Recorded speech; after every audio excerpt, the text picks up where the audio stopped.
කොහොමද ඉතින් අද ප්‍රොජෙක්ට් එක වෝල්ටේජ් රෙගියුලේටර් එකක්. ඒ කියන්නේ වෝල්ට් 1.5 නම් වෝල්ට් 40 වෙනකන් කන්ට්‍රෝල් කරන්න පුළුවන්.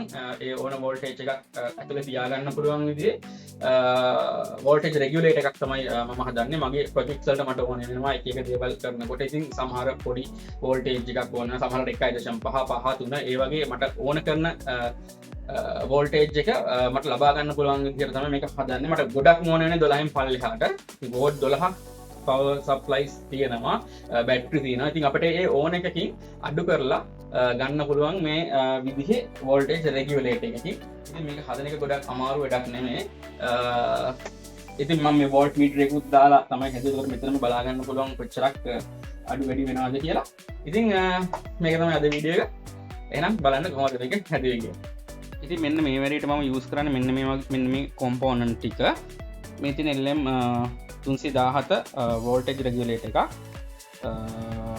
මේක ඕනේ. ඊට පස්සේ 1K රෙසිස්ටර් එකක්. ඊට පස්සේ පොටෙන්ටියෝමීටර් එකක්. මේක මම ගත්තේ 20K එකක්. මම හිතනවා 20K එක හරියට වැඩ කරයි කියලා. මේකට 50K එකක් තමයි රෙකමන්ඩ් කරන්නේ. මම ගාව දැන් තියෙන්නේ 20K එකක් හින්දා මම 20K එක දාලා බලනවා මොන විදිහද රිසල්ට් එක කියලා. ඊට අමතරව මම ගත්තා වෝල්ට් මීටර් එකක්. මේක සාමාන්‍යයෙන් වෝල්ට් 100 වෙනකම්ම ඉන්න පුළුවන්. මේ වෝල්ට් මීටර් එක. ඊට පස්සේ පොඩි සර්කිට් බෝඩ් කෑල්ලක්. මේ LM317 සමහරලාට රත් වෙන්න පුළුවන්. ඒක නිසා ඒකට පොඩි හීට් සින්ක් එකකුත් ගත්තා. මේ තියෙන්නේ නම් මේ ඉන් ජැක් එකක්. ඒ කියන්නේ ඉන් ජැක් එකෙන් ඉන් පෝට් එක 12 වෝල්ට් අපි මේකට තමයි ඉන් කරන්නේ. ඉතින් මම මේක පොඩ්ඩක් ස්ටඩි විදිහට හදාගන්න නිසා මේකට මම බොක්ස් එකක් යූස් කරා. මේ නම් සපම් පෙට්ටියක්. ඉතින් මෙච්චර ලොකු එකක් වෙන්න ඕනෙත් නැහැ. පොඩි එකක් තිබ්බනම් දැන්ට තියෙන්නේ මේක නිසා මේක යූස් කරනවා. ඉතින් තව වයර් කැලි කීපයක් ඕනේ. ඔය ටික තමයි ඕනේ වෙන්නේ.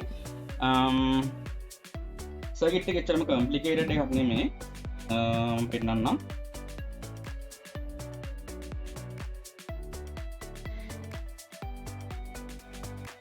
ඉතින් LM317 අපි මේ අතර ගත්තට පස්සේ මේක තමයි ඉන් එක. ඊට පස්සේ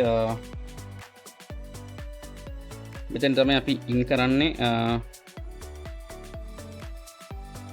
ධන ඉන් කරන්නේ මෙතෙන්ට. ඊට පස්සේ රෙසිස්ටර් එක එන්න ඕනේ. මේ දෙක අතර තමයි සම්බන්ධ වෙන්න ඕනේ රෙසිස්ටර් එක.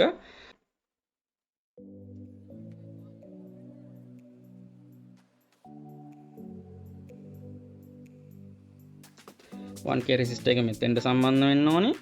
ඊට පස්සේ මේ පොටෙන්ටියෝමීටර් එක මෙහෙම ගත්තට පස්සේ මේකේ පින් දෙකයි යූස් කරන්නේ. මේ අතර ගත්තට පස්සේ මේ කෙළවරේ පින් එක සහ මැද පින් එක.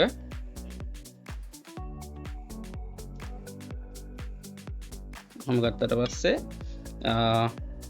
මේ පැත්තේ ක්‍රීම් එක විල කනෙක්ට් වෙන්නේ මැද එකට. ඊට පස්සේ මේක තමයි වේරි වෙලා එන්නේ වෝල්ටේජ් එක අඩු වැඩි වෙලා ඉන්නේ මෙතෙන්ට. ඒතර මේක කනෙක්ට් කරගන්න. මේක තමයි අපේ ප්ලස් අවුට් එක. ඊට පස්සේ මේකේ මේ ඉන්පුට් එකේ ඍණ එක සම්බන්ධ වෙන්න ඕනේ. මෙන්න මෙතෙන්ට සම්බන්ධ වෙලා තමයි අවුට් එක.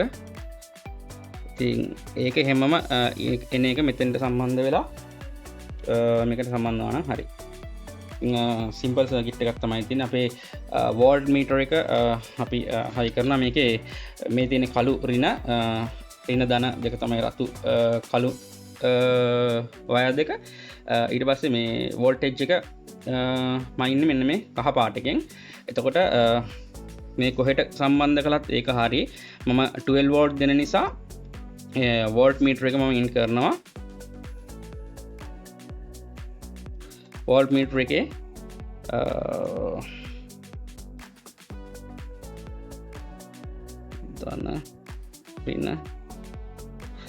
ධන එක හයි කරනවා මෙතෙන්ට. ඍණ එක හයි කරනවා මෙතෙන්ට. ඊට පස්සේ මේකේ මේ මෙන්න මෙතන වේරියේෂන් එක බලන කහ වයර් එක සම්බන්ධ කරනවා මෙන්න මෙතෙන්ට. මං හිතනවා මේ විදිහට ඔයගොල්ලන්ට පැහැදිලි ඇති කියලා මං ඇඳපු විදිහ. ඉතින් පාස්සද්දි චුට්ටක් බලන්න කොහොමද කරන්න කියලා. මම මේ බොක්ස් එකේ උඩට මේක මේ විදිහට එන්නත් වෝල්ට් මීටරේ මේ හැටියෙන් පෙන්වන්නත් තමයි හදන්නේ. එතකොට සර්කිට් එක මම කනෙක්ට් කරන්න මෙන්න මේ විදිහට.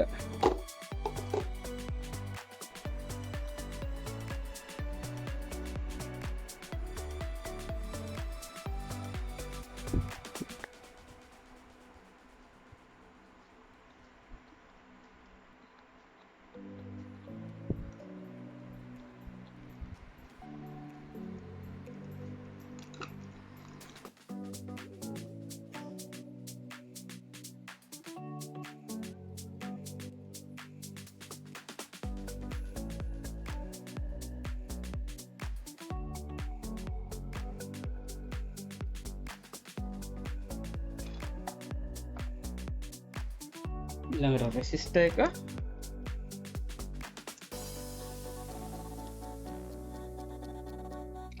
එක එන්න ඕනේ මේ දෙක එකයි මේකයි දෙක අතරට. දැන් මේන් ටික හරි දැන් සම්බන්ධ කරගන්න තියෙන්නේ මේකේ මෙන්න මේ පැත්තේ පින් එකයි මේකේ මැද පින් එකයි. එකම වයර් කෑල්ලකින් සම්බන්ධ කරගන්නවා.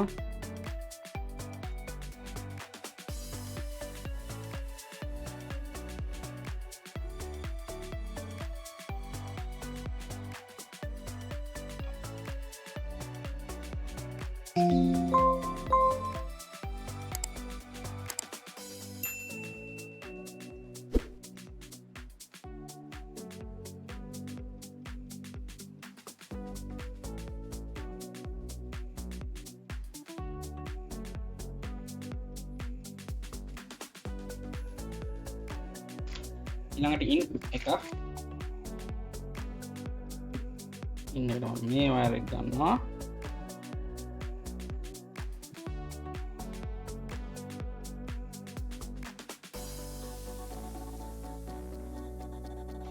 වෝල්ට් මීටර් එකෙත් තනය ගෙන්න ඕනේ මෙතෙන්ට.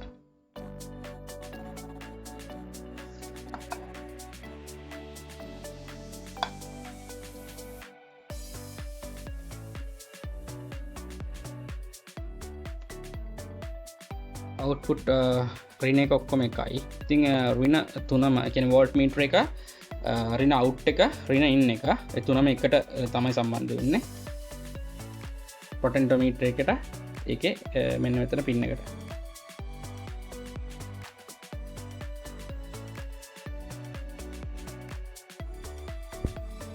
ඊට පස්සේ අවුට්පුට් එක මෙන්න මෙතෙන්ට.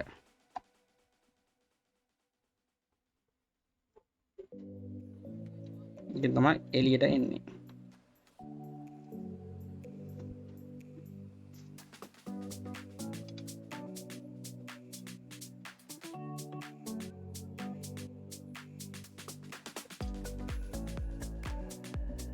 වෝල්ට්මීටරේ මෙෂර්මන්ට් එක ගන්න ලයින් එක මෙතෙන්ට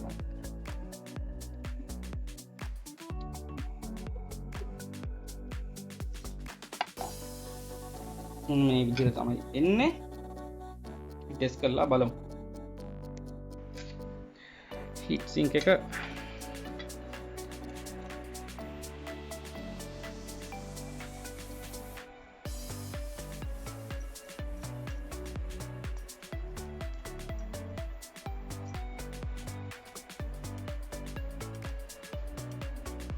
මේ තියෙන ඉන්පුට් ජැක් එක.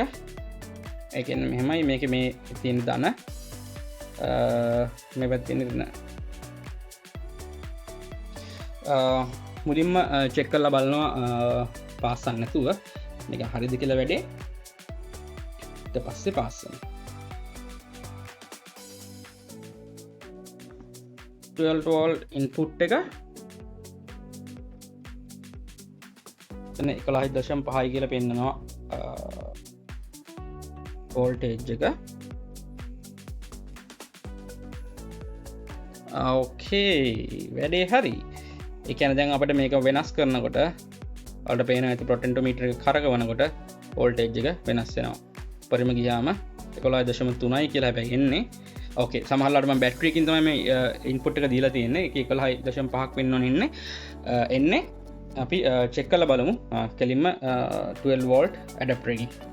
හැබැයි සර්කිට් එක වැඩ කරනවා ෂුව එකක් නැහැ දැන් අඩු කරනකොට ඕන ගානට අපිට තියාගන්න පුළුවන් මේ බොක්ස් එකටත් හයි කරලා චෙක් කරමු ඕකේ බොක්ස් එකේ හිල් 3ක් 4ක් විදගත්තා මේ වෝල්ට්මීටර් එකට මේ අපේ පොට් එක පොටෙන්ටියෝමීටර් එකට ඊට පස්සේ මෙතනින් තමයි ඉන් කරන්නේ වෝල්ටේජ් එක 12 මෙතනින් අපි මේ සුදු වයර් එක එළියට අරගෙන ඒකට crocodile clips දෙකක් දාගන්නවා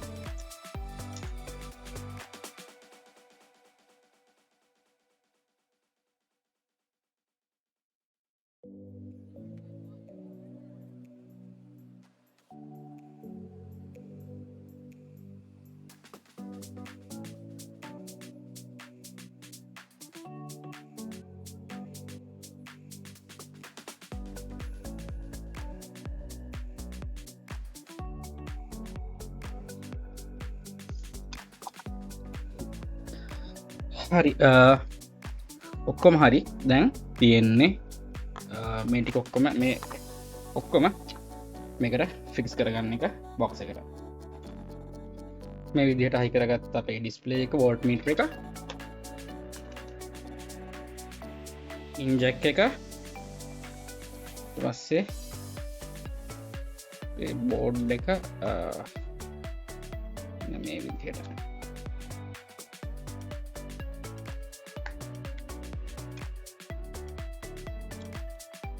මෙන්න මේ විදිහට තමයි ෆිනිෂ් කළාට පස්සේ එන්නේ.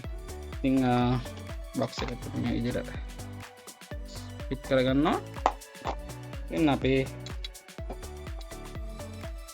වෝල්ටේජ් රෙගියුලේටර් එක. දැන් අපි චෙක් කරලා බලමු මල්ටිමීටර් එකෙන් කොහොමද මේකේ වෝල්ටේජ් එක අවුට් වෙන විදිහ මේකත් එක්ක හරිද කියලා. Okay guys, මේ තියෙන 12 volt adapter එකක්. ඉතින් දැන් මේක තමයි මම use කරන්නේ. ඉතින් මේක කනෙක්ට් කරලා අපේ අලුතින් හදපු regulator එකට බලමු කොහොමද voltage එක වෙනස් වෙන්නේ අපේ වැඩේ හරියටම හරිද කියලා. ඔන්න මම කනෙක්ට් කළා තියෙන අපේ 12 volt adapter එකට 11.3යි කියලා තමයි පෙන්නන්නේ. ඉතින් මල්ටිමීටරින් චෙක් කරාට පස්සේ 11.3යි තමයි පෙන්වන්නේ 11.30යි කියන්නේ 3යි මේකේ පෙන්වන විදිහත් මේකේ විදිහත් දෙකම එකයි අඩු කරලත් බලමු